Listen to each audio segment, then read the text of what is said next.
बिस्मिल्लाहिर्रहमानिर्रहीम, अस्सलाम वालेकुम रहमतुल्लाहि व बरकातुहू। हम लोग पहुंच चुके हैं अपने कंप्यूटर साइंस के चैप्टर नंबर 3 पर, जो इंतहाई अहम तरीन चैप्टर है, क्योंकि शायद ही कोई साल ऐसा हो कि इस चैप्टर में से लॉन्ग ना आया हो। यानी तकरीबन हर साल एक लॉन्ग क्वेश्चन चैप्टर से आता है।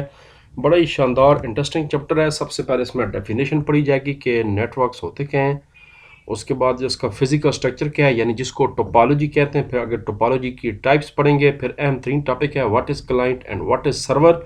उसके बाद एक लॉन्ग क्वेश्चन है बड़ा ही मशहूर के डाटा कम्युनिकेशन के बेसिक कंपोनेंट्स क्या हैं। जब आप एक जगह से दूसरी जगह बात करते हैं या जब आप व्हाट्सएप से मैसेज भेजते हैं, तो ये सारा जो प्रोसेस है, ये इसमें क्या क्या चीज़ें इन्वॉल्व होती हैं वो हम पढ़ेंगे। यानी सेंडर होता है, आप लोग रिसीवर होते हैं, अगला रिसीव करने वाला एक्चुअल मैसेज होता है।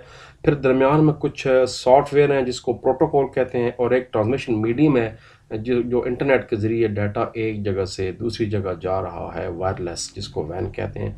फिर उसके बाद टीसीपी आईपी पढ़ेंगे। अभी हमने प्रोटोकॉल का जिक्र किया, तो ये जो प्रोटोकॉल है यही सबसे मशहूर टीसीपी आईपी है, transmission control protocol, internet protocol, जिसकी वजह से सारी कम्युनिकेशन हो रही है इस वक्त दुनिया में। फिर हम आखिर में डाटा कम्युनिकेशन पढ़ेंगे, और उसके बाद जनाब एड्रेसिंग के बारे में पढ़ेंगे कि ये आईपी एड्रेस क्या होता है, IPv4 क्या होता है, 6 क्या होता है, और रूटिंग क्या होती है, रूटर क्या होता है, और वेब ब्राउज़र क्या होता है, और वेब ब्राउजिंग क्या होती है। तो ठीक है जी, पहले रूटीन की तरह एक्सरसाइज पे चलते हैं, एक्सरसाइज मुकम्मल करते हैं, फिर जूं जूं अंदर से सवाल आते जाएंगे साथ साथ वो करते रहेंगे। IPv4 एड्रेस जो है ये 32 बिट पर मुश्तमिल होता है, लेकिन आपको पता है कि ये अब छोटा पड़ चुका है, क्योंकि अब दुनिया में जो कंप्यूटर यूज़र की तादाद है, मोबाइल यूज़र की, वो तकरीबन 5 अरब के करीब पहुंच चुकी है। इसलिए अब IPv6 यूज़ हो रहा है, जो कि खरबों डिवाइसेस के लिए भी काफ़ी हो जाएगा। वो 128 बिट है। तो ये सवाल ऐसे भी आ सकता है कि IPv6 जो है वो कितने बिट्स है, तो वो 128 बिट्स है। रूटिंग, ये डेफिनेशन है, रूटिंग वो प्रोसेस है जिसमें एक डिवाइस डाटा को सेंड करती है और दूसरी डिवाइस उसको रिसीव करती है डिफरेंट नेटवर्क्स पर। DHCP से क्या बनता है, डायनेमिक होस्ट कॉन्फ़िगरेशन प्रोटोकॉल इसको कहते हैं जी, DHCP। उसके बाद कम्युनिकेशन प्रोटोकॉल क्या करता है, अथेंटिकेशन होती है, करेक्शन होती है, कहीं एरर आ जाए तो वो भी बताता है। TCP IP की बात हो रही है, तो ये सारे काम जो है ना वो प्रोटोकॉल करता है बहरहाल। रिसीवर को इस काबिल होना चाहिए कि वो डैश को रिसीव करे, जारी बात है मैसेज को रिसीव करे। आप व्हाट्सएप यूज़ करते हैं, जब डबल टिक लग जाए इसका मतलब ये है कि अगली डिवाइस तक मैसेज पहुंच चुका है, चाहे वो उसने देखा है या नहीं देखा। डबल टिक का मतलब ये है कि मैसेज वहाँ पर पहुंच चुका है। तो जिसको आप व्हाट्सएप से मैसेज भेज रहे हैं वो फ़ोन नंबर होना भी ज़रूरी है, वरना फिर कम्युनिकेशन मुमकिन नहीं होती। A client is a computing device, client वो डिवाइस है, यानी इस वक्त जब आप ईमेल यूज़ करते हैं तो बेसिकली आप क्लाइंट है। जैसे व्हाट्सएप एक सर्वर है और आप उसकी जो ऐप यूज़ कर रहे हैं, सर्विस यूज़ कर रहे हैं, आप उसको क्लाइंट कहते हैं। आप मेल सर्वर जो है ये आपके जनाब ईमेल्स वगैरह को इस्तेमाल करता है। स्पेलिंग पूरा नोट कर लें, mail server. Web browser and web server जो है वो इकट्ठे मिलकर क्या काम करते हैं, क्लाइंट सर्वर सिस्टम्स को करते हैं। जब आप लिखते हैं www.google.com, जब आप गूगल पे क्लिक करते हैं तो जो गूगल की अपनी वेबसाइट है वो किसी सर्वर पे स्टोर है, वहाँ से डाटा रूटर्स के ज़रिए आप तक आपके मोबाइल या कंप्यूटर पर पहुँचता है। तो आप क्लाइंट हैं और गूगल वाले सर्वर हैं। प्रोटोकॉल क्या करता है कि वो रूल्स और रेगुलेशन करता है, यानी प्रोटोकॉल बताता है कि किस तरह ये कम्युनिकेशन मुमकिन होगी दो डिवाइसेस के दरमियान। Routers connect multiple networks together, कई नेटवर्क्स को आपस में कनेक्ट करता है। तभी तो आप यूँ समझे कि जैसा एक बड़ा तेज़ रक्षा ड्राइवर है, सुबह स्कूल तक उसने आपको पहुंचाना ही पहुंचाना है। अगर एक जगह से रोड बंद हो की यरश होगा तो किसी और गली से आपको ले जाएगा। तो यही काम रूटर का होता है, वो डाटा को आप तक पहुंचा ही देता है, चाहे जैसा भी पहुंचाए। Every data packet has an IP address होता है, एड्रेस के बगैर कम्युनिकेशन मुमकिन नहीं होती। IP एड्रेस को जो है बेसिकली प्रोटोकॉल चाहिए होता है for conversation over the network. लो जी जनाब, 3 और रहते हैं। Email stands for electronic mail. एक कंप्यूटर नेटवर्क्स में जो डिवाइसेस हैं आपस में चैनल के ज़रिए मिली होती है, चाहे वो लैन हो, वैन हो, मैन हो, सेटेलाइट नेटवर्क हो, फाइबर ऑप्टिक हो। क्लाइंट जो है ना वो एक्सेस करता है सर्वर्स को अवेलेबल बाय सर्वर। पहला शॉर्ट क्वेश्चन, या इसमें मिक्स हैं, कोई शॉर्ट हैं कोई लॉन्ग बन रहे हैं। जो लॉन्ग है वो नीचे वैसे अलहदा ये वाली 3, और इसमें एक एक्स्ट्रा लॉन्ग भी है जो मैंने अपने पास आपको दिया है। तो 5 लॉन्ग हैं और ये 10 शॉर्ट क्वेश्चन है। How client and server communicate with each other, client और सर्वर आपस में कैसे कम्युनिकेट करते हैं, पेज नंबर 57। तो जी डेफिनेशन पहले क्लाइंट की सर्वर की आ गई। और सर्वर प्रोवाइड्स सर्विस, जबकि जो क्लाइंट है वो सर्विस को देखता है। उल्टा मुल्टा जनाब हो गया, लहरें बन गई, इसलिए इसको मिटा के ज़रा सीधा करने की कोशिश करते हैं। उसके बाद जनाब आगे चलते जाएं। जब क्लाइंट एप्लीकेशन रिक्वेस्ट करती है किसी सर्विस के लिए सर्वर को, तो वो जनाब वेबसाइट जब आप क्लिक करते हैं तो एज अ सर्वर कनेक्ट होता है और वो आपके जो कंटेंट्स आपकी स्क्रीन के सामने आ जाते हैं। इसी तरह जो आप ईमेल यूज़ करते हैं वो भी एक एग्जांपल है सर्वर की। यहाँ तक करने के बाद अब आगे जी क्लाइंट। अच्छा, ये दोनों डेफिनेशन इकट्ठी आ गई हैं, आगे भी बताना है, सॉरी क्लाइंट की एग्जांपल भी बतानी है, यहाँ तक करना है। ये तो था सर्वर, अब क्लाइंट है। एंड व्हेन जब हम इस ईमेल को खोलने के लिए यूज़र नेम और पासवर्ड देते हैं और उसके बाद ईमेल ओपन हो जाती है, तो इस वक्त जो आपका ईमेल प्रोग्राम है खुद आपके मोबाइल के अंदर, वो एग्जांपल बन जाती है क्लाइंट की। जीमेल जहाँ से आप डाटा ले रहे हैं वो गूगल कंपनी है, वो जीमेल सर्वर है। और जब आप खुद जीमेल को यूज़ कर रहे हैं इस वक्त, तो वो आपका क्लाइंट बन गया।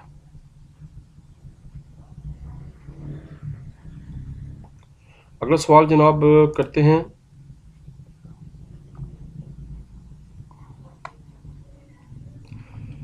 What are the main components of communication, communication के मेन कंपोनेंट्स क्या हैं? 5 कंपोनेंट्स हैं। ज़बानी वैसे आपको आना चाहिए, नहीं आता तो मैं बताता हूँ जी। There are 5 components of data communication, इनके खाली नाम याद करने हैं। नंबर 1 सेंडर, बेसिकली ये लॉन्ग भी है। और उसके बाद रिसीवर, रिसीव करने वाला। उसके बाद जनाब आपका एक्चुअल मैसेज, ये भी एक कंपोनेंट है। और उसके बाद चौथी चीज़ है प्रोटोकॉल, वो असूल रूल्स जिनके ज़रिए कम्युनिकेशन मुमकिन होगी। और 5वीं चीज़ है जिसको ट्रांसमिशन मीडियम कहते हैं, डाटा जाएगा कैसे। तो ये 5 इसके जो कंपोनेंट्स हो गए। अगला सवाल है जी, how telephone addressing relate with network addressing, telephone addressing और नेटवर्क एड्रेसिंग के आपस में क्या रिलेशन कैसे बन सकता है, पेज 65 एंड 66।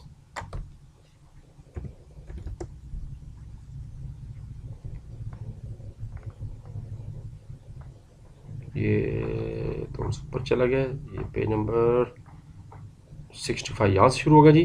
टॉपिक नंबर 3.5.2 है, यहाँ से शुरू करेंगे। जब आप अपने दोस्त को कॉल करते हैं तो पहले उसका नंबर डायल करते हैं जो उसका एड्रेस होता है। उसके बाद जनाब इसी तरह इंटरनेट पे भी आप telephone number correspond to IP address, इसको इंटरनेट प्रोटोकॉल कहते हैं।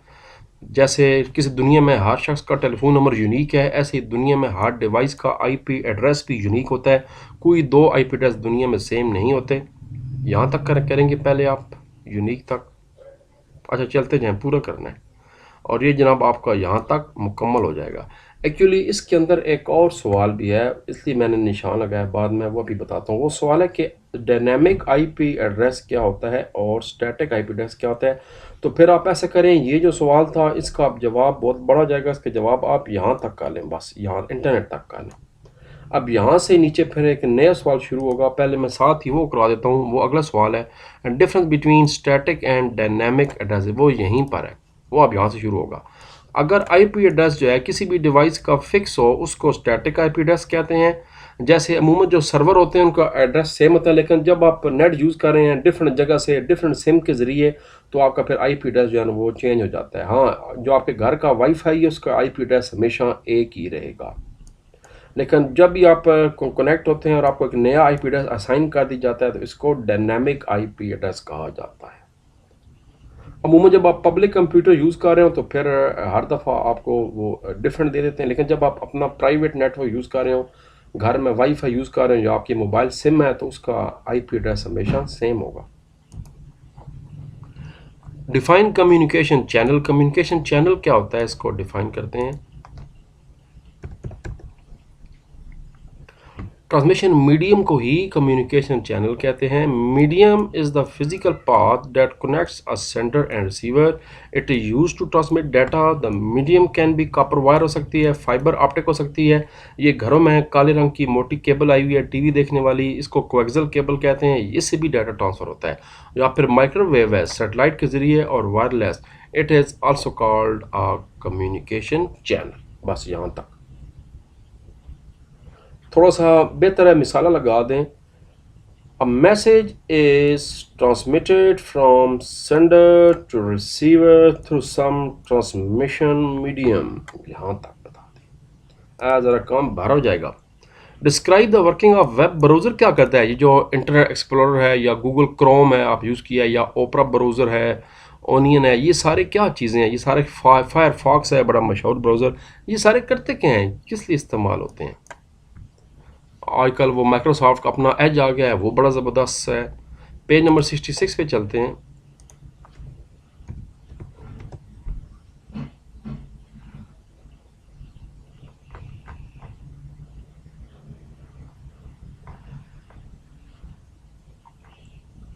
लो जी पेज 66 बिल्कुल आखिर में। Web browser are use to access www यानी वर्ल्ड वाइड वेब है जो आपके वेबसाइट्स होती हैं। वेब ब्राउज़र जो है ये एक प्रोग्राम होता है जो कि वेब सर्वर के साथ मिलकर काम करते हैं और एक क्लाइंट सर्वर सिस्टम बनाते हैं। ये है जी, बहुत बड़ा है इतना। हाँ यहाँ पर सॉरी एग्जांपल दे दें, अपने पास एग्जांपल दे दें। फॉर एग्जांपल गूगल क्रोम, आगे लिख लें माइक्रोसॉफ्ट एज, मोज़िला फायरफॉक्स, ओपरा ब्राउज़र। नेट से आपको कई एग्जांपल गूगल से मिल जाएंगी, तो आगे एग्जांपल लाजमी दे दें। बोर्ड वाला समझ आएगा कि भाई किसी बड़े उस्ताद से आपने लाजमी ये टॉपिक पढ़ा है। मैं तो बड़ा उस्ताद नहीं हूँ, निक्का उस्ताद हूँ, बड़ा उस्ताद। अगला सवाल जी, P2P कनेक्शन और मल्टी पॉइंट कनेक्शंस क्या होते हैं? Page number 58। बहुत ज़्यादा शॉर्ट क्वेश्चन इस टॉपिक से आते हैं, मैं आपको बता चुका हूँ। लो जी P2P एंड मल्टी पॉइंट। वो कह रहे जनाब के पॉइंट टू पॉइंट कनेक्शन में क्या होता है, डायरेक्ट लिंक होता है दो डिवाइसेस का। जैसे अमूमन जनाब आप यूज़ कर रहे हैं रिमोट कंट्रोल और अपना टीवी, तो एक रिमोट कंट्रोल का एक ही टीवी होता है। हर रिमोट कंट्रोल हर टीवी के लिए नहीं होता, हर टीवी के लिए हर रिमोट कंट्रोल नहीं होता। तो ये जो कम्युनिकेशन डायरेक्ट हो रही है इस वक्त आमने सामने, ये पॉइंट टू पॉइंट है। लेकिन जब आप घर में वाईफाई यूज़ कर रहे हैं और कई लोग उससे कनेक्ट कर अपने मोबाइल्स को, लैपटॉप्स को, डिवाइसेस को, प्रिंटर्स को, तो ऐसी कम्युनिकेशन को मल्टी पॉइंट कनेक्शन कहा जाता है। यहाँ तक निशान मैंने लगाए हुए। अगला सवाल जनाब, what is application sharing? Application sharing क्या होती है? एक एग्जांपल दें। पेज नंबर 56 इसी पेज पर है, ये पेज 56 सॉरी। एप्लीकेशन शेयरिंग क्या होती है कि कई दफ़ा किसी एप्लीकेशन को नेटवर्क के ऊपर आप डाल दें और उसको बेशुमार लोग करना यूज़ करना शुरू कर लें। जिसका सबसे बड़ी एग्जांपल है एटीएम मशीन जो बैंकों में लगी होती है, चाहे आपका अकाउंट किसी भी बैंक में हो। अच्छा, ये सवाल बोर्ड में आ चुका है कि what stand for ATM? ATM को ऑटोमेटेड टेलर मशीन कहा जाता है। अब बाद लोग इसको ऑटोमेटिक ट्रांजैक्शन मशीन भी कहते हैं, वो भी तकरीबन ठीक है, लेकिन असल में जो इसका मतलब है वो है ऑटोमेटिक टेलर मशीन। आईबीएम ने बनाई थी। तो बैंक बैलेंस और सारा को जो है ना वो अपडेट होता जा रहा है किसी भी ब्रांच में से। तो ये एप्लीकेशन शेयरिंग जो सॉफ्टवेयर है किसी एटीएम मशीन का, वो शेयर हुए हुए है तमाम लोगों में। जनाब एडवांटेज और डिसएडवांटेज बता दें स्टार टोपोलॉजी के बस पे। अच्छा, ये शॉर्ट भी है और यही लॉन्ग भी है। पेज नंबर 59 हैरत की बात है। अच्छा, कोई हैरत की बात नहीं है, ठीक है जी, कोई हैरत की बात नहीं है जनाब। ये है टोपोलॉजी, यहाँ से शुरू करेंगे 58 की आखिरी लाइन से। It is easy to install and reconfigure. Star topology में तार ज़्यादा लगती है बस टोपोलॉजी के मुकाबले में, लेकिन इसका फ़ायदा क्या है, अगर केबल में प्रॉब्लम आ जाए सिर्फ वो कंप्यूटर उतारना पड़ेगा, बाकी नेटवर्क ख़राब नहीं होगा। लेकिन अगर थोड़ा सा प्रॉब्लम हो जाए हब या स्विच में, तो फिर पूरा का पूरा नेटवर्क डेड हो जाएगा। अब इसमें बस का भी जिक्र थोड़ा सा कर दें। ये ऊपर बस आ गई।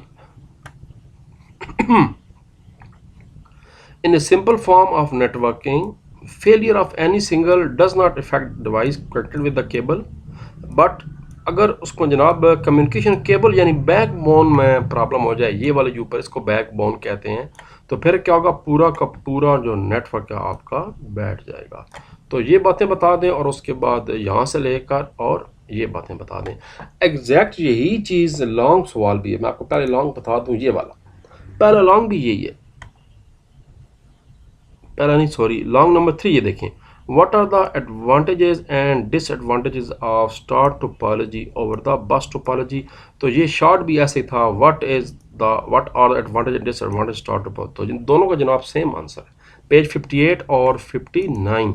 पहले 58 पे थोड़ा सा ये वाला बस के ये पॉइंट्स बता दें, यहाँ से लेकर इन दिस सिंपल फॉर्म, यहाँ से लेकर उसके बाद 58 की आखिरी लाइन से लेकर यहाँ तक, दोनों सवालों का ये जवाब है, शॉर्ट का भी और लॉन्ग का भी।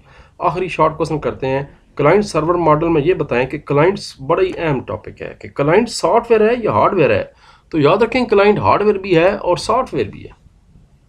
अच्छा, ये कैसे, इसकी तकलीफ करनी है, थोड़ा सा पेज 57 पे जाना है, मैं माजरत, लो जी। It is important to know whether a client is hardware or software. In general, a client is hardware. अमूमी तौर पर क्लाइंट को हार्डवेयर कहते हैं। आगे से ये मिटा दें, मैंने रेड से मिटाया हुआ है। जबकि सेल फोन, लैपटॉप और डेस्कटॉप कंप्यूटर्स जो हैं ये भी एक क्लाइंट से होते हैं ना। जब आप अपने लैपटॉप, अपने मोबाइल को कनेक्ट करते हैं किसी और सर्वर से, वेबसाइट से, तो आप एक हार्डवेयर हैं। लेकिन आमतौर पर जो सॉफ्टवेयर इन हार्डवेयर के अंदर चल रहा होता है उसको भी क्लाइंट कहा जा सकता है। जैसे कि ईमेल प्रोग्राम है जो, या जैसे कि व्हाट्सएप है। आपको पता है कि व्हाट्सएप जो सर्वर है वो तो मेटा कंपनी है फेसबुक वालों के, वहाँ पर पड़ा हुआ है। तो आपको जो मोबाइल इस वक्त कनेक्ट है, मोबाइल भी एक क्लाइंट है, और जो मोबाइल के अंदर आपका व्हाट्सएप की एप्लीकेशन प्रोग्राम है वो भी एक क्लाइंट है। तो ये दोनों क्लाइंट है। तो फिर इस तरह हम कह सकते हैं कि जो सर्वर है वो भी सॉफ्टवेयर है और वो भी हार्डवेयर होता है। अब अगर जी लॉन्ग सवाल, लॉन्ग नंबर 3 तो मैं आपको पहले ही बता चुका हूँ। लॉन्ग नंबर 1 है नेटवर्क टोपोलॉजी क्या होती है। तमाम नेटवर्क टोपोलॉजी पर डायग्राम समेत नोट लिखें। सबसे अहम तरीन सवाल है इस पूरे चैप्टर का, पेज 58 से 60 तक। जनाब यहाँ से स्टार्ट करेंगे। पहले डेफिनेशन आ गई, व्हाट इज़ नेटवर्क टोपोलॉजी, मैंने मेंशन की हुई है लॉन्ग नंबर 1। उसके बाद पहले बस टोपोलॉजी, उसका डायग्राम बनाना है। उसके बाद स्टार टोपोलॉजी, उसका डायग्राम बनाना है। हब बनाना है, इसको स्विच या हब कहते हैं, इसको सेंट्रल डिवाइस जो है। उसके बाद जनाब रिंग टोपोलॉजी आएगा, सबसे सिंपल फॉर्म है मगर इसमें बड़े मसाइल हैं। ये आपने बनाना है डायग्राम भी, और इसको भी आपने जनाब मुकम्मल करना है। और आखिर में मैश टोपोलॉजी जो कि इंटरनेट है, इंटरनेट बेसिकली मैश टोपोलॉजी या सब एक दूसरे के साथ आपस में जुड़े हुए हैं। और ये यहाँ पर आपका टॉपिक खत्म है। दूसरा लॉन्ग सवाल है टीसीपी आईपी क्या होता है, इसकी पांचों लेयर के नाम बताएं और उनके फंक्शन भी बताने हैं, पेज 62 64। अच्छा जी, आपको अगर ये अच्छा नहीं लग रहा कि रंग बिरंगा, तो मैं ये सारा मिटा देता हूँ ताकि थोड़ी सी स्क्रीन आपको साफ हो जाए। इसका स्क्रीनशॉट साथ साथ लेरी करें।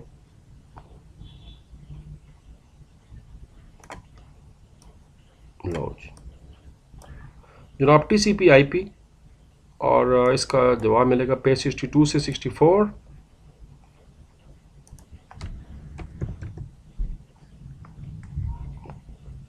यहाँ से शुरू करेंगे।